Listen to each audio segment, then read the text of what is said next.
নমস্কাৰ জিআৰজি ব্লগ লৈ পুনৰবাৰ সকলোকে স্বাগতম জনাইছো।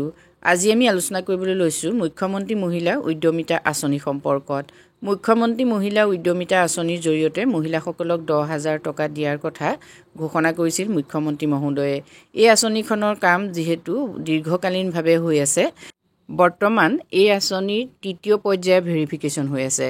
সেই সম্পৰ্কত ইতিমধ্যে আপোনালোক সকলোৱে গম পাইছে, কিন্তু এই তৃতীয় পৰ্যায়ৰ ভেৰিফিকেশ্যনৰ পাছত মহিলাসকলে 10,000 টকা কেতিয়া লাভ কৰিব সেইটো সকলোতকৈ গুৰুত্বপূৰ্ণ কথা হৈ পৰিছে।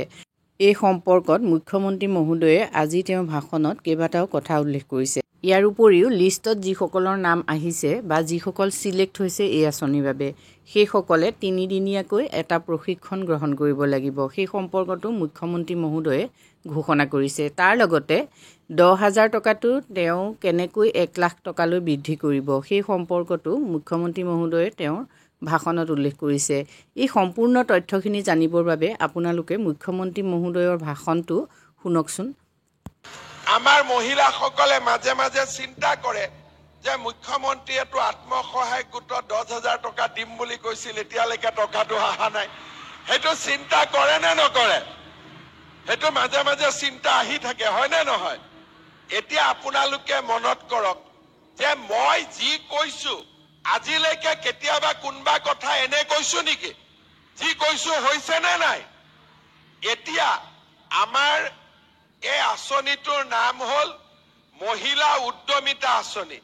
কিছুমানে কয় গছ লগাবৰ কাৰণে পইচা দিছে। আমি গছ লগোৱাৰ কাৰণে পইচা দিয়া নাই, এইটো ভুল ধাৰণা নলব। কাৰণ গছডাল লাগিলে ডাঙৰ হলে গছডাল আপোনালোকে মোৰ ঘৰত কাটি নিদিয়ে, গছডাল আপোনালোকৰ ঘৰতে থাকিব। কাটি পেলাই মোক দিব, মোকতো নিদিয়ে। গতিকে এই গছডাল যদি চেগুন গছ ৰৈছে, ডাঙৰ হলে তাৰ যি উপাৰ্জন হব সেইটো আপোনালোকেই পাব। আৰু আপোনালোকক গছডাল ৰুবৰ কাৰণে মই উৎসাহ দিয়াৰ কাৰণে মোক উল্টাই আপোনালোকে পিঠা তিঠা খুৱাবহে লাগে, হয়নে নহয়? এতিয়া মেইন কথাটো হ'ল যে আমি টকাটো কেতিয়া পাম। এইকেইদিন আমি ধুনীয়া কৰি ভেৰিফিকেশ্যন বিলাক কৰি আছো। 28 তাৰিখৰ ভিতৰত আমাৰ ভেৰিফিকেশ্যন বিলাক কমপ্লিট হৈ যাব। ভেৰিফিকেশ্যন কমপ্লিট হোৱাৰ পিছত আমি মহিলাসকল যিসকল ইয়াৰ নিৰ্বাচিত হ'ল তেওঁলোকৰ আমি তালিকাখন দিম। তালিকাখন দিয়াৰ পিছত আপোনালোকক আমি 3 দিনৰ ট্ৰেইনিং দিম। কিয় ট্ৰেইনিং দিম এই কথাটো বুজি লওক। 10,000 টকাটো শেষ নহয়, 10,000 টকাটো আৰম্ভণি। আমাৰ উদ্দেশ্য হ'ল যে এই 10,000 টকাটো ভাল কৰি যদি আপোনালোকে খৰচ কৰে, পিছত আমি আপোনালোকক আৰু নতুন নতুন আঁচনি আৰু বেংকৰ লগত আপোনালোকক আমি সম্পৰ্ক কৰি দিম, যাতে মোটামুটি 2-2.5 বছৰৰ ভিতৰত চৰকাৰৰ পৰা আপোনালোকে আৰু বেংকৰ পৰা মিলি 1 লাখ টকা কৰি আপোনালোকে পাব পাৰে। কিন্তু যদি কোনোবাই 10,000 টকা পালে আৰু গিৰিয়েকে টকাটো লৈ গ'ল, তেতিয়া ইটোতো আৰু আগ নাবাঢ়িব। সেইকাৰণে এটা 3 দিনৰ ট্ৰেইনিং কৰি টকাটো আমাৰ আঁচনিখন কি কেনেকে আগবাঢ়িব লাগিব আমি বুজাই দিম।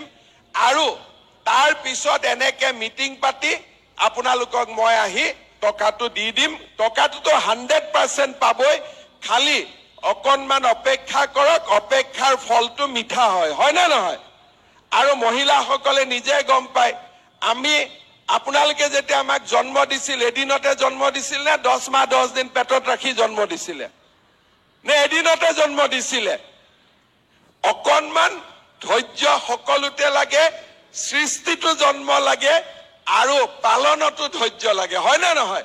গতিকে আপোনালোকৰ এই কামটো চলি আছে, একেবাৰে টেনচন নলব। 10,000 টকা আপোনালোকে 100% পাবই, কিন্তু 10,000তকৈ আৰু কেনেকে বেছি পায় মই সেইটোহে চিন্তা কৰি আছো, যাতে আগত গৈ আমি আৰু বেছিকৈ আপোনালোকক সহায় কৰিব পাৰো।